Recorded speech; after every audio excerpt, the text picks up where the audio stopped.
Welcome to Theory Prac. This is the place where we break down the UK driving theory test step by step and help you go from zero to confident. Are you ready? Let's get started with today's theory test practice. Question 1.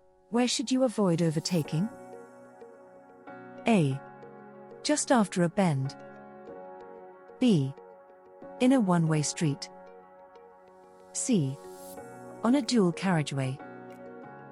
D. Approaching a dip in the road.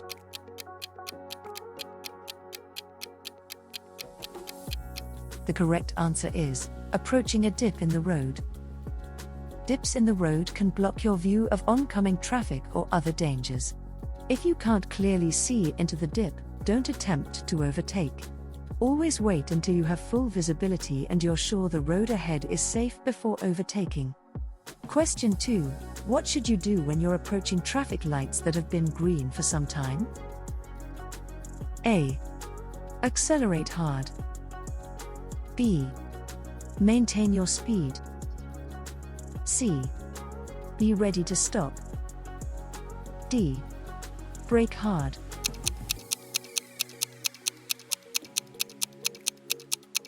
The correct answer is, be ready to stop.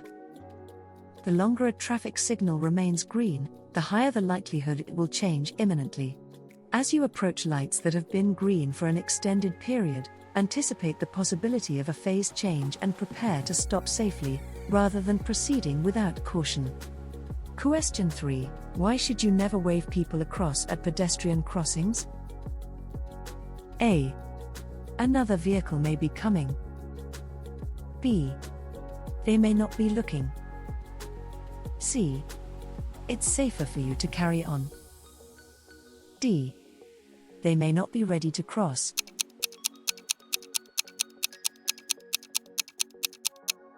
The correct answer is, another vehicle may be coming. When you see pedestrians waiting at a crossing, reduce your speed and be ready to stop. However, avoid gesturing for them to cross.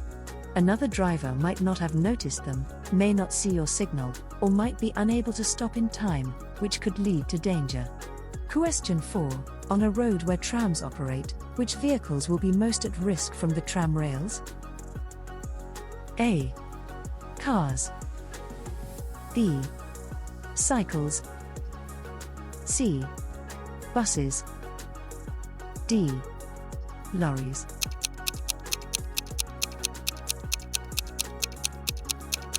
The correct answer is cycles. The slim wheels of a bicycle can easily get caught in tram rails, which might force the cyclist to stop abruptly, lose control, or even fall. Additionally, tram tracks tend to be slippery, increasing the risk of sliding or accidents for cyclists. Question 5. You're driving on a clear night. Which lights should you use if the national speed limit applies and there's a steady stream of oncoming traffic? A. Full beam headlights. B. Side lights. C. Dipped headlights. D. Fog lights.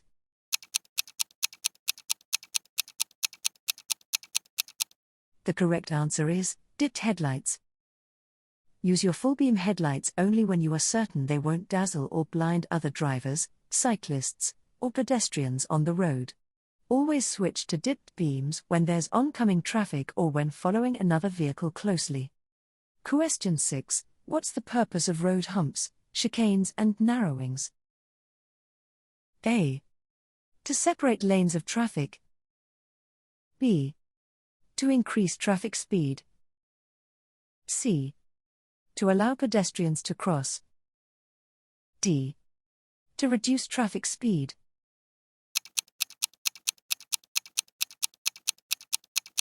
The correct answer is, to reduce traffic speed. Traffic calming measures are designed to reduce vehicle speeds in busy areas where pedestrians and children are present. The chances of a pedestrian surviving a collision are much higher if the vehicle is traveling at 20 miles per hour compared to 40 miles per hour. Question 7. Which driving technique can help you save fuel? A. Using lower gears as often as possible. B. Accelerating sharply in each gear. C. Using each gear in turn. D. Missing out some gears.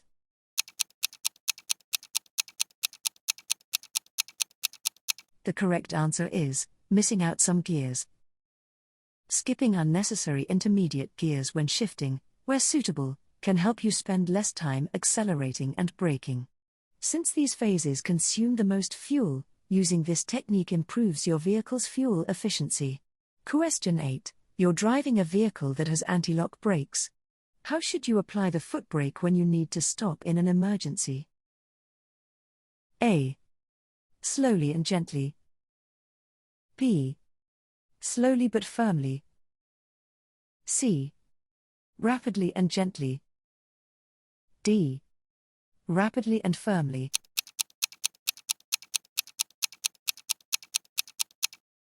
The correct answer is rapidly and firmly.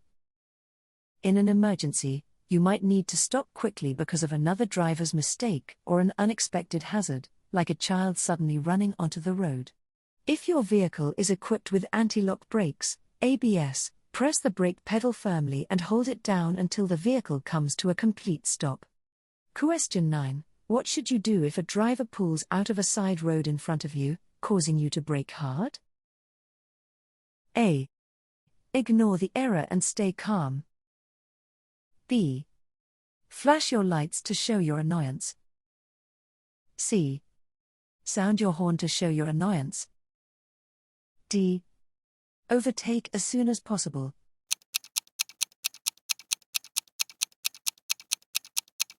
The correct answer is, ignore the error and stay calm. If a vehicle suddenly pulls out and you need to brake quickly, stay calm and patient. Everyone can make mistakes, so avoid aggressive reactions. Stay especially alert near side roads and watch carefully around parked cars, as they can block the view for drivers trying to join the road. Question 10. Where would it be unsafe to overtake? A. On a single carriageway. B. On a one-way street. C. Approaching a junction. D. Traveling up a long hill.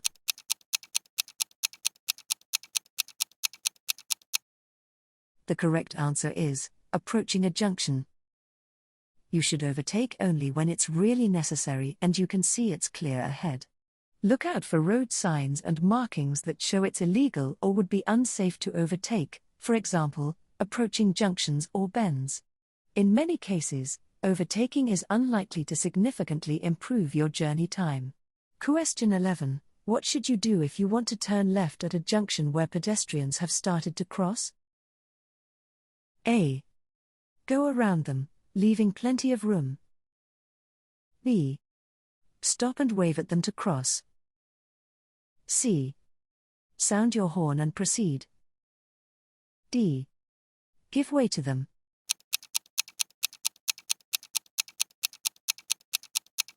The correct answer is, give way to them. Overtake only when it's truly necessary and you have a clear view of the road ahead. Pay close attention to road signs and markings that prohibit or warn against overtaking, such as near junctions or bends. Often, overtaking won't make much difference to your overall journey time and may increase risk unnecessarily. Question 12. A horse rider is in the left-hand lane approaching a roundabout. Where should you expect the rider to go? A. In any direction. B. To the right. C. To the left. D. Straight ahead.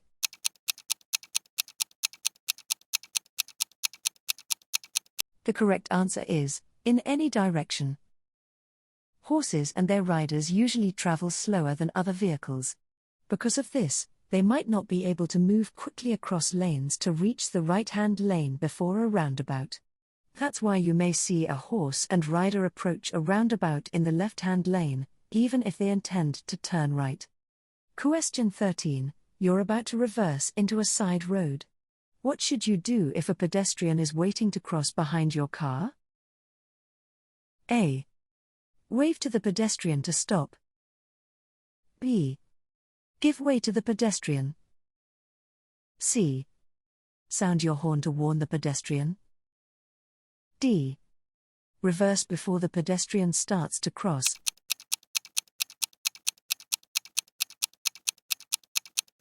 The correct answer is, give way to the pedestrian. When reversing into a side road, choose a spot clear of traffic and pedestrians. Always check carefully in all directions before and while reversing.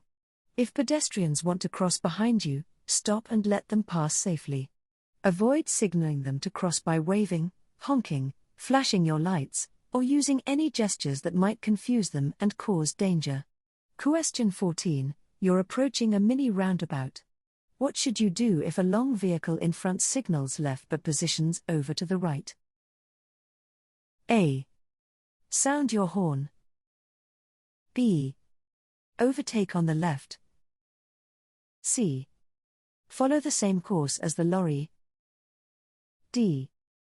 Keep well back.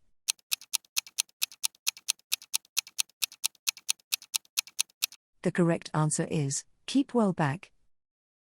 Mini roundabouts offer limited space for long vehicles to turn.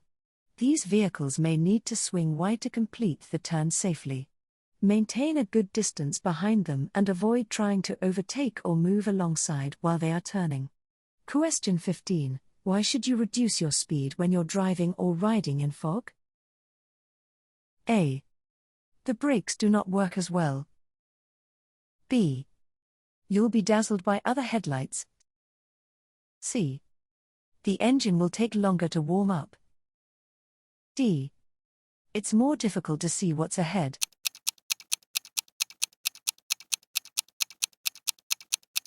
The correct answer is, it's more difficult to see what's ahead. Fog significantly reduces your visibility compared to clear conditions. You should slow down to ensure you have enough time and distance to react safely if a hazard suddenly appears out of the fog. Driving in fog is risky, so if possible, consider postponing your journey until visibility improves. Question 16. What color are the reflective studs between the lanes on a motorway? A. Green. B. Amber. C. White. D. Red.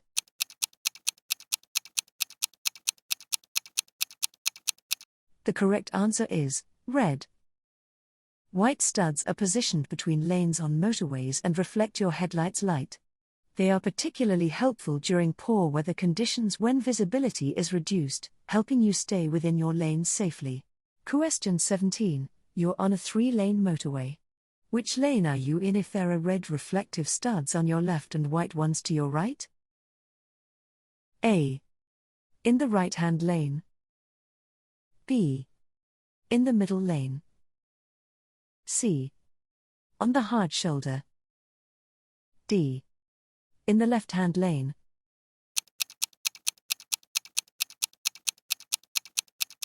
The correct answer is, in the left-hand lane.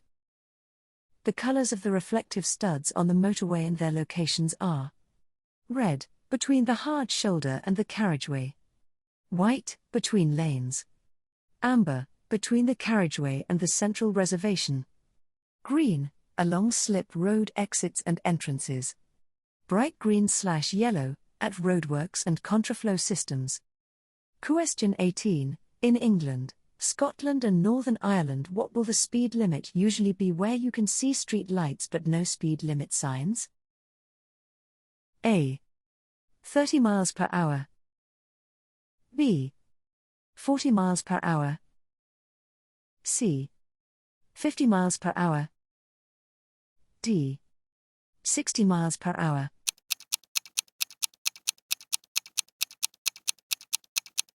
The correct answer is 30 miles per hour. In England, Scotland, and Northern Ireland, street lighting usually means the speed limit is 30 miles per hour unless road signs indicate a different limit. In Wales, however, street lights generally signal a 20 miles per hour speed limit unless otherwise specified by signs.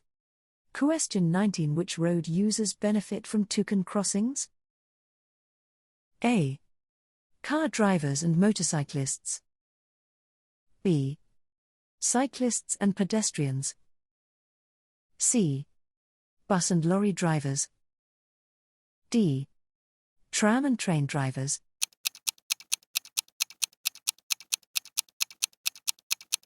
The correct answer is cyclists and pedestrians. Toucan crossings are like pelican crossings but do not have a flashing amber light. Cyclists can use these crossings alongside pedestrians and may cross when the green cycle symbol is displayed. Question 20. What should you do when there's an obstruction on your side of the road? A.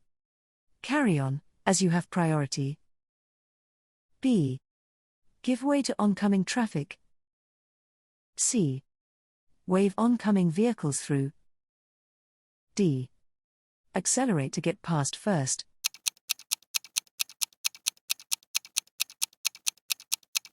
The correct answer is, give way to oncoming traffic. When passing an obstruction like a parked vehicle on your side of the road, proceed with caution. If there isn't enough space for both you and oncoming traffic to pass safely, give way to the other vehicles.